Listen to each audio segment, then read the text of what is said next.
Michael Ngubane. I'm a Zulu. In South Africa there are so many tribes. There are Sothos, there are Mpondos, there are Xhosas, there are many. But I'm Zulu. We are very proud. We Zulu people, we're known to be a proud nation. So I come out from there as well if you want to know my background. I thank the Lord for this opportunity where I could share my testimony as what the Lord has done for me, because I feel like singing a song every day if I will relate my story, what happened to my life, because I can only say I was once lost, but the Lord, by His grace, He found me, and then He made me His child. And then I was able to be born again, to know Christ, to know His will, and to only depend on Him, not to depend on your intellectual or your own understanding, but to give everything, to give your life, to give everything to Him and say, Lord, this is my life, please take it. It doesn't belong to me anymore, it is yours. Because I've been serving the devil with all my heart. I was faithful to him before I know Christ. But the day I came to Christ, I said, Lord, this life doesn't belong to me anymore. It is yours. So now, to come back now to tell you how I came to know Christ. It is a miracle, even to remember that, how I came to Christ. I was not worthy of it. A sinful man, sinful young man. Of course, I grew up in a Christian family, so to say. My grandfather was a deacon in the church. So Christianity, part of the Christianity, it was something that we've been taught while we were still young. But somehow, we lost the way, because we started to mix things, Christianity, serving the Lord, plus the ancestral spirit, serving the dead people, knowing that they are there, we still need to respect them, remember them, and they can still do something for you. They say they are standing between you and God. Whenever you need something, you can talk to them, and then they can talk to God, and then you can get the answer in that way. So we were so deceived in that way that we could believe in those spirits. Whereas there's only one way. Jesus says, I am the way, the life, eternal life. So we need to depend on Him all alone. So I was so bound with that. And then after that, I used to go to church, of course, Sunday schools. I used to attend Sunday school. But somehow I did not have peace in my life. I did not know what to do. I did not even know who to ask about the things of God. But the life that I was living I was not happy with it. I was not satisfied with the way I was living, saying that I'm a Christian. But if you look at my life, it didn't show that I was a Christian. So that gave me many questions, and those questions nobody could answer them. And then I came into a conclusion saying that if I want to serve God, I need to serve Him, but I did not know how. If I need to be perfect in the Lord, I need to. But how do I do it? How do I get it? I did not know. Nobody could show me the way. I couldn't even ask anybody in the family, because somehow I realized that we are the same. Because we said we serve the Lord, and yet at the very same time we serve the dead spirit, which is in which is not going good in serving the Lord. We need to serve God and Him alone, not to mix Him with other spirits. So this is how I was bound. Eventually, I said to myself, I came into a conclusion. If I need to serve God, there should be a radical change in my life. But if I don't serve the Lord, let me rather go into the world and be faithful in the world and do whatever I wanted to do. So it was, I left going to church. I started now drinking. I was a slave of alcohol. I was still a young boy going to school. You know, for me to go to school as children, if they go to school, they go with their padkos. We say, you call it in Africa padkos, something that you can eat during break time at school. But with my case, it was not the case. My break, at break time, my lunch, it won't be bread. My lunch was alcohol. While I was at school, by the time I go back to class, I was under the influence already. Just imagine a school child having alcohol. What will happen to him? Will he able to understand what the teacher is trying to give him or tell him what to do? For me, it was a problem, because after I've taken alcohol, I wouldn't listen to my teachers. I would be so naughty, and then it didn't go well with me. Then I was a slave. Every day I had to drink, and then it was not enough with drinking. I end up smoking dacha. They say hashish in other languages, but we know it as dacha. And then I used to take that. My friends told me that if you take dacha and then you smoke dacha, things are going to go smooth with you. So you'll be so brilliant, so you can manufacture things, you can invent things, machinery, things like that. And then I said, oh, wonderful. If it is like that, now I can smoke as much as I can, so that I'll be so clever to get whatever I can get, so that one day, maybe, there will be a machine that will be named after my name, after I've invented something.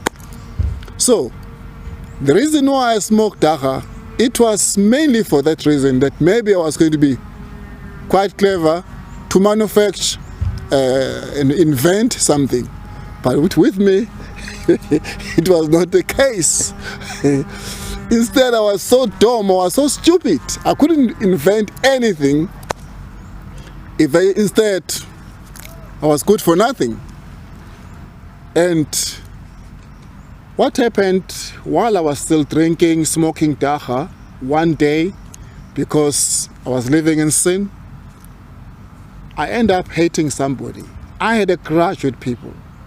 I would hate people. I would hate even people in the family. I would hate everyone. But there was one person that I hate the most. And then I wanted to get the way, how could I do something to this person? One day I was under the influence. I smoked. I drank alcohol. Somehow I bumped to this man. I met up with this man. I don't know what happened. What I knew was I ended up fighting this man. At that time, I used to carry my knife because I said nobody would do anything to me. If somebody should do anything to me, I'll stab him. And I did, because I had that hate in my heart. So this is what I used to carry. So as I met him, so I stabbed him. And then I thought, oh, now I've done something good. I've done something good. And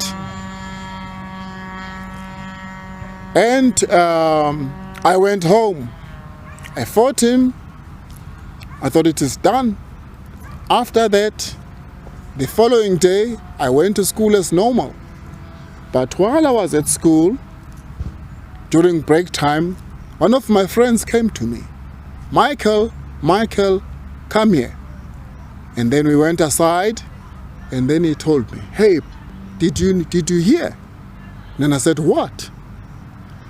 The person you fought with last night, that person is dead. Huh? What do you say?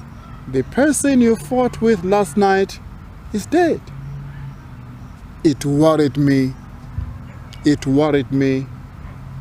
I did not know what to do. Eventually I went home. When I got home, there were so many people at home waiting for me. Some people were crying. Some they said, no, it cannot be him. We know him, is so good. He respects. How come that he could kill somebody? But I had no peace. And I did not know what to do. It was so difficult for me that evening. I did not know what was happening with me. I could not sleep. When I slept, my feet would be so cold. And then I'll be so warm here, but my feet will be so cold. I did not know what to do. I thought maybe what could help me in this regard is to commit suicide. That I should rather kill myself. Then it will be the end of it. But somehow, I did not do it. The following day, I said, it doesn't help. Let me go to the police and report the whole matter. And then I went. Off I went. When I came there, I reported that I've done this. And then the police said, oh, of course, we've been waiting for you. You did good that you came to us. And then they locked me in. I was in the custody for a couple of months. Now I realize, now I'm in jail now. See, there's nothing. All my friends are not here with me. All those that I used to drink with, they were no longer with me. I just found myself all by myself. But who could help me in this whole thing? Who could help me in this regard? Nobody could help me. And then somebody said, you know, because soon you need to appear before the court. You need to do something about this whole thing. And then I said, I would need to get somebody, or I need to get the witch doctor that could help me. Should I get a witch doctor? I wouldn't like to have somebody in our local area.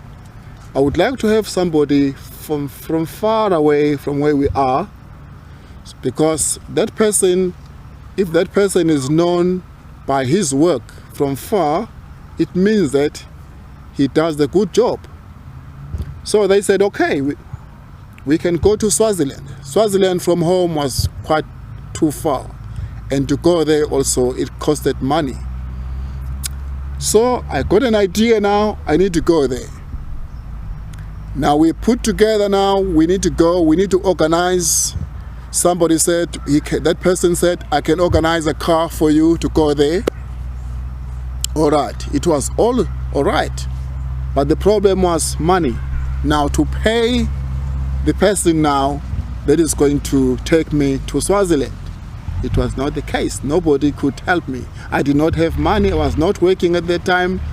I was still a school child. So my parents could not afford. It was not easy. Then I realized, what must I do? These sound effects are there, all right. What must I do?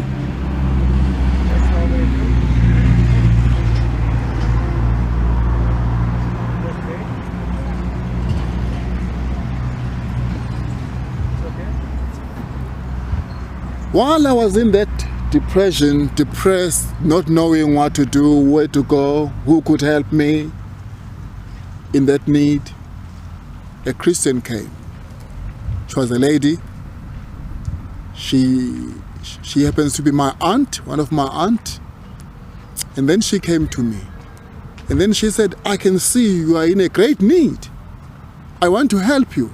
Oh, I was so happy. This lady is going to help me now. maybe she's going to assist me getting money to pay that person to go to Swaziland where the Nyanga, the witch doctor, is. And then she said, no, I'm not going to help you in that regard. After I don't have money to take you to Swaziland. And then she introduced me to the gospel. She told me about Christ, why he came into this world. He came to save sinners like myself. She said, if you should surrender your life to him, he can change your life. He can make everything new. And then he started to tell me about the mission KwaSizabantu. She asked me, do you know the place called KwaSizabantu? I said, no, not at all. No, I don't know the place. I haven't been there. I don't even know that that place exists. And then she said, I would like to take you there. If you are so willing to come with me, I can take you to KwaSizabantu. It doesn't cost that much if you to go to KwaSizabantu. And then I said, okay, I'm prepared to go there as long as I'm going to get help, because I'm so depressed. I need help. Immaterial how I could get help. That's what I was aiming at.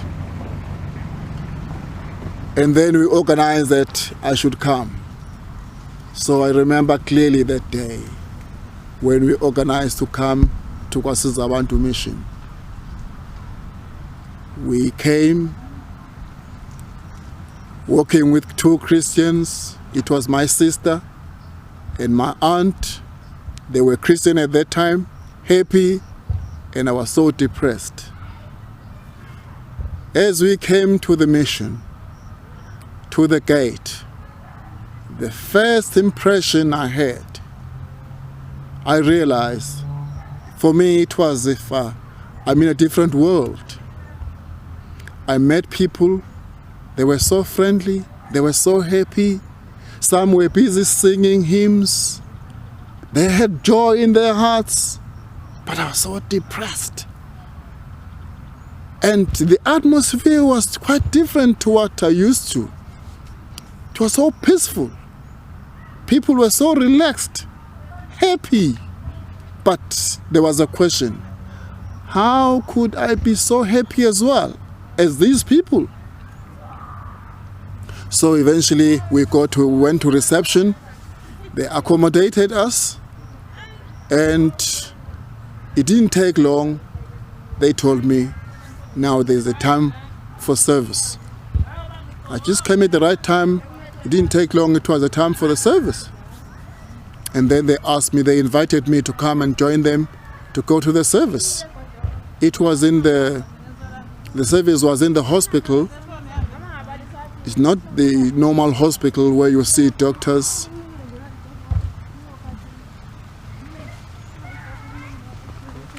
It was not in the place where like you can see doctors and things like that.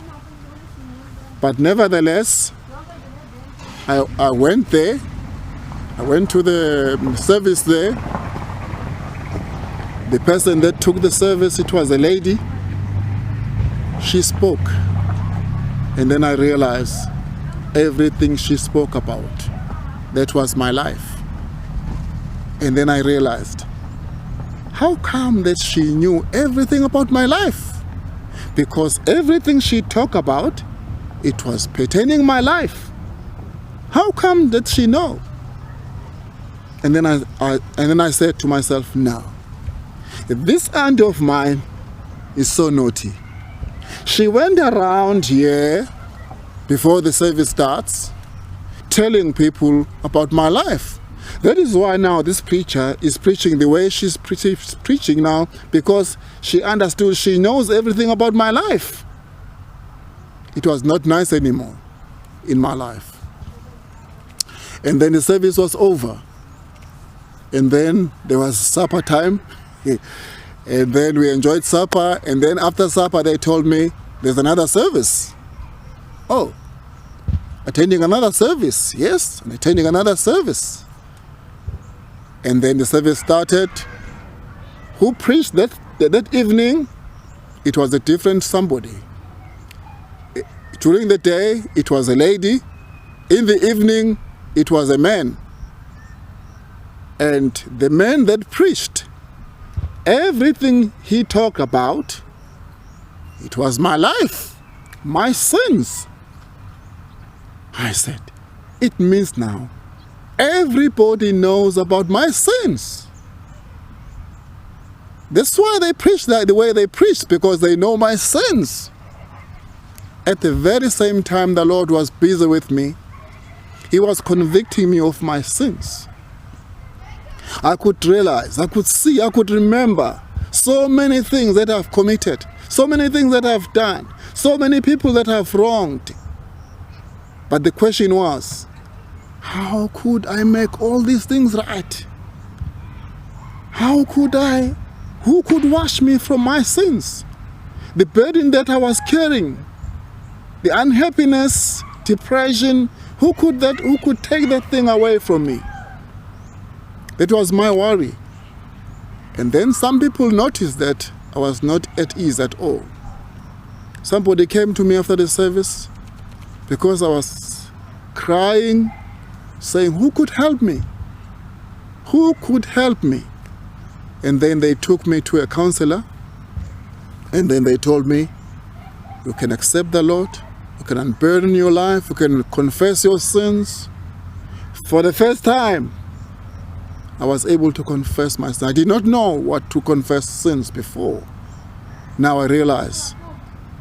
And when they told me I need to confess my sins, for me it was clear what I need to do. This is what I started to do. I confessed my sins. And then they prayed with me. After they prayed with me, I experienced peace within me. The peace of God coming into my heart, knowing the Lord, knowing that my guilt, the Lord Jesus has taken away. My sins have been taken away. So I was happy. The happiness started happening in my life. And now I know the Lord. He has taken away my sins. And then I went to sleep. When I went to sleep, I remember that evening, I slept like a log.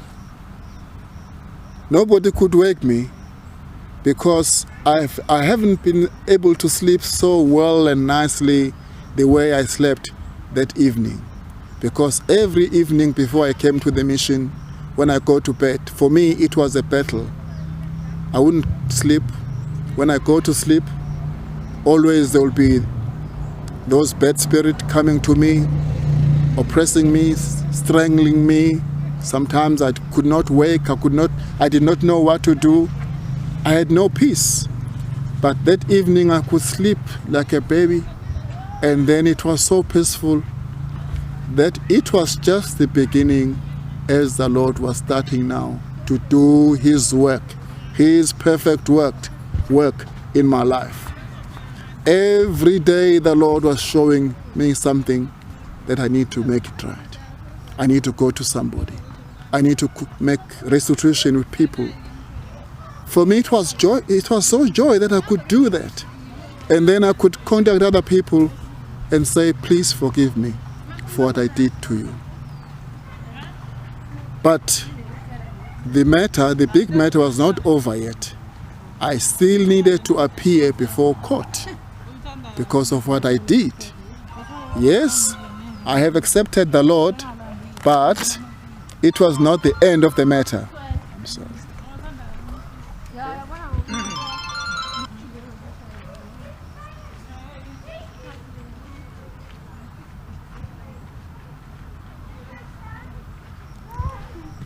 Jó, különben? Igen, mert az a helyzet, akkor mindjárt cserélek is szalagot szerintem, és innen indulunk, mert 7 perc van még, igen, mehetünk. Good. So the Lord started to work in my life, showing me my sins, showing me everything that I've done Each day I had to go and make it right. As I make it right, I felt peace. That peace which I experienced the first day, it was just growing and growing and growing. The moment I come to make it right, then they prayed with me, the peace I felt. Every day I experienced something happening, growing in my life every day. Yes, I still had to appear before court. I remember the other day, I prayed earnestly, said, Lord, please help me. Even if I have to die, I'm so thankful that at least I know you, that you forgave me. I've committed crime, I've killed somebody because of the grudge and the hatred I have in my heart. But Lord, you forgave. You forgave me, a sinner like myself. I thank you, Lord. Now, even if I need to go now to court. Even if they hang me or I have to die, Lord, it is enough because I got to know you as my Savior. You are the one that gave me peace. For that reason, I want to serve you with all my heart, no matter what it will cost me to do so. So I had to go home. I had to go home to get myself prepared to go to court the following day. So when I went there, we had a prayer meeting in the evening. And then I prayed to God. I said, Lord, you can show me whether if I go to court, I'll be jailed or not. Or they'll be able to hang me. Mind you, at that time in our country, laws were still laws and well respected. If you committed crime, you kill somebody, you were going to be killed as well, hanged. This is how our laws were so strong. So I went there knowing that because I've killed somebody, I might be killed as well. I might be hanged because of what I did. But I said, Lord, I gave my life to you. You take control of my life. My life belongs to you now. And then at home we had a prayer meeting there. And then we went each one to each room. That night it was a moment of peace. A moment of peace. What happened to me was, while I was asleep, there was a dream. I dreamed there came a dream.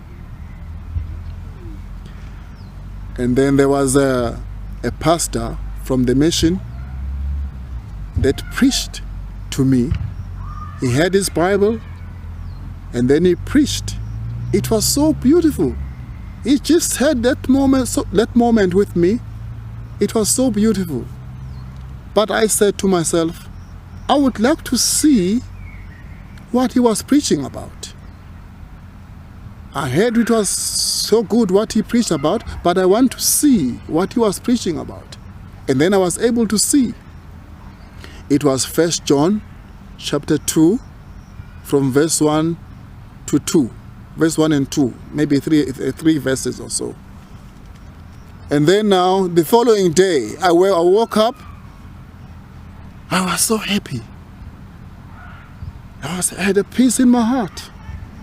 The Lord has done something for me. Now I need to take my Bible now and open the Bible. I said in the beginning, I grew up in a Christian home, but I did not know the Bible. Something strange. I did not know the Bible. So the Bible that I had, I was given it from at the mission by somebody who saw that something was happening to me, and then she gave me a Bible as a present. I was so happy to have a Bible. So when I was there, after I had that dream, I took my Bible, I opened now. I was looking this letter 1 John chapter 2. Where do I find this thing in the Bible? I did not know. So what should I do? I need to page now, each page. I started from the book of Genesis, paging, and then until I got to the New Testament, I found John chapter 2. I thought it was the letter. I read, and then I said, no, it's not the book. Is there another book? 1 John chapter 2. I said, no, all right, let me proceed. Let me page. I page. Towards the end of the Bible, I got the book. 1 John chapter 2. When I got it, I felt like jumping for joy, because what I saw in that dream, I could see now in the Bible. The words are as they are. And then on top of that, it is written there, Jesus Christ is our advocate. And I said, Lord Jesus, thank you so much. You did something so good for me. You saw so fit that I did not have a lawyer to stand on my behalf, but you are providing me now with you, Lord, that you are going to accompany me to the court to defend on my case. I was so happy that the Lord has done that in my life. I knew the Lord was with me. Of course, we started our journey from home now to where my case was going to be tried. So somehow we had a punch on the way. We came late. When I came there, they were calling my name. I quickly went out from the car to court. Well, as I went in the courthouse, I just met the old man crying tears after he has been sentenced. And then I said to myself, oh Lord, help me. If this old man is crying like this because of what he did, because now they have sentenced him for what he has done, surely I'm going to die today. Surely they are going to hang me today. But nevertheless, Lord, help me.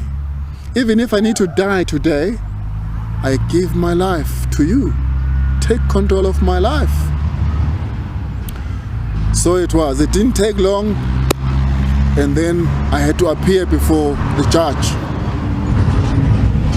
Everybody was quiet, waiting to see how my case was going to be tried. So the judge asked me, why did you kill the man? I said, yes. And then he said, why did you kill him? So it was my grand opportunity to explain to him what happened. It was my opportunity to give my testimony, what the Lord has done. Why did I do that, and what the Lord has done for me? It didn't take long. And then the judge said, now we need to come now to a conclusion as how they should do with me.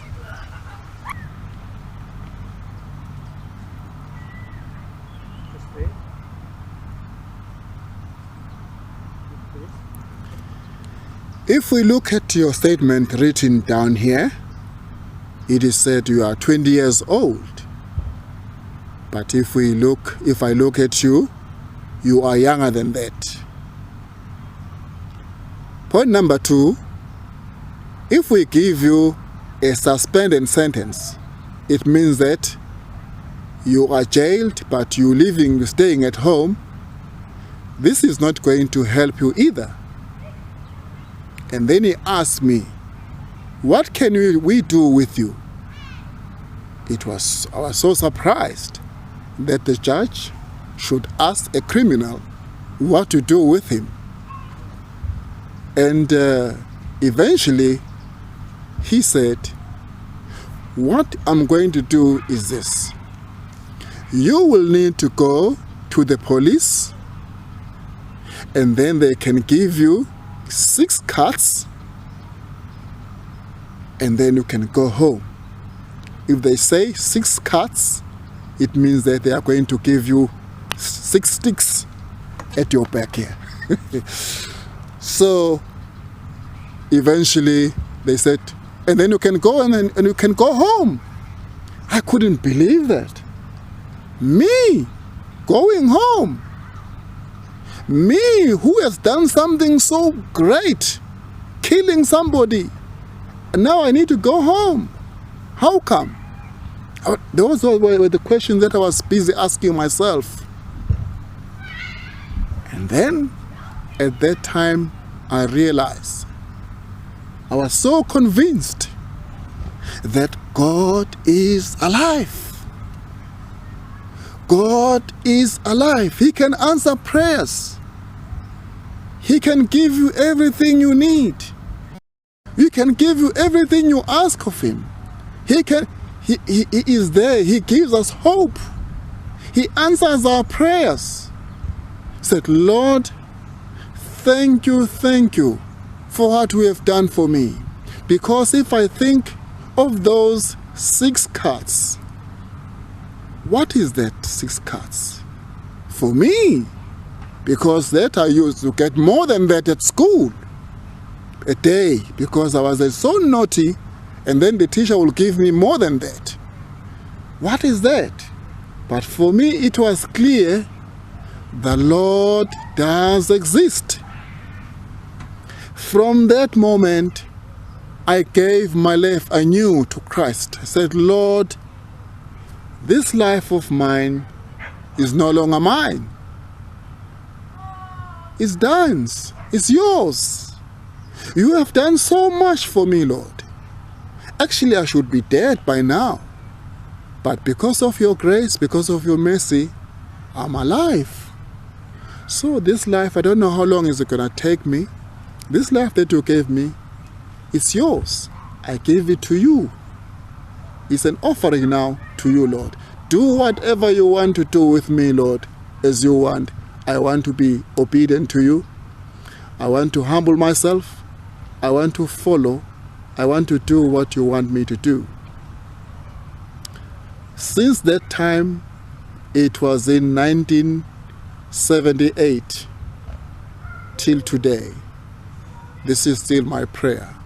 Lord, do whatever you want to do with me, that I will be obedient to you. I will be able to follow you. I will be able to do as you command me, as you tell me. And what I need to do it with joy, because the gospel that you gave me is so joyous, it's so helpful, it's so precious to me. And what you have done for me, Lord, nobody could have done that for me, but you did it. For that reason, Lord, I want to thank you. I want to say thank you, a big thank you for what you have done for me. This life does not belong to me anymore. I want to do what you, Lord, would like to do with me. So, as you listen to this testimony, my plea will be, please pray for me that I will be faithful to God all the days of my life, that I would walk, even though it is not an easy road, but that I will walk, I'll put my foot where Jesus has put his, that I will follow in his footsteps all the days of my life. In a nutshell, this is what I can tell you, what the Lord has done for me. If the Lord was able to do this to a person like myself, what about you? What about you? Maybe you think, I'm a sinner. I have sinned the Lord. I've got so many sins. I've disappointed the Lord for so long. Maybe you've got no hope. I would like to encourage you. Come to Him. Come to Him. He can help you. If He helped me, as sinner as I was, and He gave me joy, a person who was so depressed the way I was, surely He can do the very same thing, even the best for your life. So you need to come to Him. Give your life to Him. Surrender your life to Him, your heart to Him. Then you can see the change in your life. Because what I've experienced, I experienced something, the newness, the change in a person's life. So that's how the Lord helped me. So I came back. I related to the Christians what the Lord has done for me. People were so happy. Even at home, people were so happy. They couldn't believe that I could be at home. But I said, nobody could do this. Only Jesus could do it. So in that family, I was the only one that believed the right way. I was still praying that other members of the family would also believe. But it was difficult. When I got to know Christ, it was not easy for me. Some members of the family, they went against me. Some, they said, why did I leave school? Because I needed to go to school, and they had so many things in mind that I should be doing my studies and all that. Then I said to them, no, I've made a covenant with my Lord that I will serve Him now. I want to be faithful to Him. This life does not belong to me. I could do to please you, but I cannot anymore because it's a promise to God. I want to serve the Lord with all my heart. This is what I'm busy with. But I'm so glad. After some years, some members of the family came to know Christ. There was a small niece of mine, the daughter of my brother. She came to know Christ. And the Lord pricked her, the Lord touched her. She came to me and said, my uncle, the Lord has touched me. I've got sins. I was on my way to heaven. She had a dream. I was on my way to heaven. But somehow I saw a big crowd of people crying, going to hell. But I don't want to go there. What must I do to go to heaven? And then I could tell her, you need to know the Lord. You need to repent. So she did. And I was so happy. She came to know the Lord. And then some members of the family, eventually, because it was difficult for a Zulu person to become a Christian, I must tell you, it is not easy. Because the very first thing they say, if now we believe to Christ, does it mean now we need to part from our things? Serving our ancestral spirits? Living our own things? What must we do? Of course, you need to, if you love the Lord, you need to separate from yourself from those things and serve the Lord and Him alone. So I'm so thankful what the Lord is busy doing and what He could do after I came to know Him. He could change the people's heart as well. And where there was friction at home, I could come there and bring about peace with the Lord, with the help of God. Because we blacks, we believe that sometimes if you get sick, you can't just go get sick for nothing. It means that there's somebody who put a spell against you. So that's why you get sick. That's why somebody was killed. Now, if you are bound in that, you need to know the Lord, and the Lord can set you free from all those things, all those doubts, all those thoughts, that you are free from that. But the Lord was so merciful to me to change my life. Even today, when people see me, they always ask me, are you still there at the mission? Then I'll tell them, yes, I'm still there. And the reason why I'm there, I'm just serving the Lord. I'm serving my Lord. Don't you want to come to us? I said, no, I made a covenant with my Lord. I want to serve Him. And the way I serve Him with joy. I do it. I don't do it because I'm forced to do it. I do it with my whole heart because I just think and remember what He has done for me. This life does not belong to me anymore. It's the Lord's. So I must be faithful.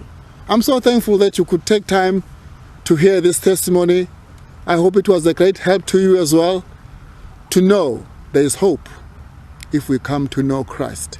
He is alive. You can come to him. Thank you. Thank you, Michael. Thank you very much. He recorded from far, and that would he would like to record Okay. from close. Okay, no problem. No problem.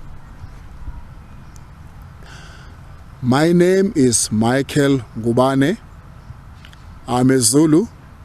In South Africa, we have got so many nationalities, tribes, but I'm a Zulu. We Zulu-speaking people are the proud nation because we don't even like to learn other people's language because we want to stick on our language. That is the proud that we have, which we need to change from that as well. As I said, I'm Ngubane. With the Ngubanes, we've got a custom that we used to do. Every Ngubane, if you need to prove that you belong to this Ngubane. How do you do that? You used to have a big ceremony to do that. You have to cut your finger, as if this finger was not cut by a mistake or an accident or something like that. It is a ceremoniously something that is done. Some other people, they do cut their faces, but with us, we don't cut our faces. You cut your finger, your left finger. So it goes with many rituals, and then to prove that you belong to the Ngubanes. And then sometimes they say to us, if you don't do that, we are not going to be clued up here.